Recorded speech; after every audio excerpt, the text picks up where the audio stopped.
Now going back to Dhrubajyoti Pramanik, who continues to stay with us on the broadcast. Dhrubajyoti, could you tell us more about the strength of rescue operations that are currently underway?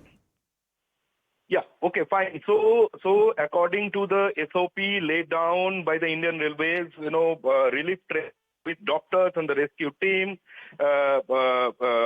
rushed to the spot. Even, yesterday evening, one from Kharagpur and one from Bhadrak, one from Bhubaneswar. But one thing that is surprising me, see, I have covered many such, big train accidents. One thing, it's really surprising me that where is the heavy duty 140-ton crane of Indian Railways? That is the requirement of the hour. Now, unless and until, we were listening to the Chief Secretary of Odisha, and he was also referring to such heavy duty cranes. Now, why this is required? Unless and until the crane is pressed into service, then you will not be able to, this rescue team, they are not equipped to, remove the mangled coaches and look for whether any passenger is still trapped inside and whether there are many more dead bodies. So I can remember the similar type of accident that happened in 2010 in West Bengal on the intervening night of 28th and 29th May, and Mumbai-bound Balasore Express got derailed, and similarly from the opposite direction, one goods train stormed in and almost about 50.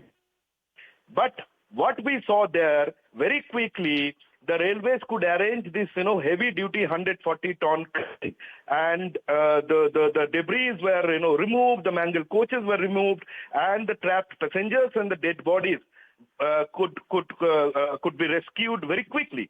So definitely, for this heavy-duty 140-ton crane very quickly and remove these mangled coaches and look for the whether there is any passenger trapped inside or whether there are many more dead bodies inside. Sakshi. Dhrubajyoti, I would request you to please hold on. I have CNN News 18's Akash Sharma joining me on the broadcast as well. Akash, could you tell us more about those who have been injured in this unfortunate accident, and what about the ex gratia that has been announced by the government? Right. So as far as these injured are concerned, so they have been shifted to nearby hospitals. And in fact, that toll is very important because we are learning that 233 dead bodies have been recovered so far. Relief and rescue operations is on, but the whole focus is on this particular operation because we have been told that one coach is severely damaged because of the side collision, of course, that happened when an existing train was derailed and the second train was coming from the other direction. And because of that the severe damage, there are several sort of challenges as well in front of the authorities and the agencies that are working at the spot. And the whole focus is to get the people out of that particular coach. In fact, this is what the focus is. But yes, rescue and relief operation is on. And also we are learning that Rail Mantri Ashwini Vaishnav is on his way to the particular spot. He'll be reaching in some time from now. And Sakshi, I want to highlight that total 2 passenger trains and one goods train can be seen in these visuals.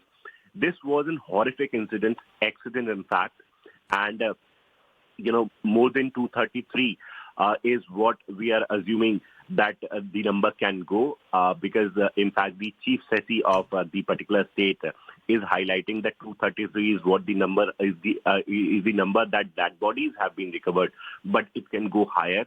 An unfortunate incident. We don't know what went wrong, and this is the reason why an inquiry has been initiated. In fact, the security commissioner of that particular zone, southeastern zone, A.M. Chaudhary, has been deputed as someone who will lead the inquiry, and we'll get to know as to what actually happened, what went wrong in this particular case, whether it was a case of signal overshooting or there was some problem in the track or some other reason. So we'll get to know. But the whole focus is on the relief and rescue operation, which is currently underway. Thank you, Akash, for putting all that into perspective.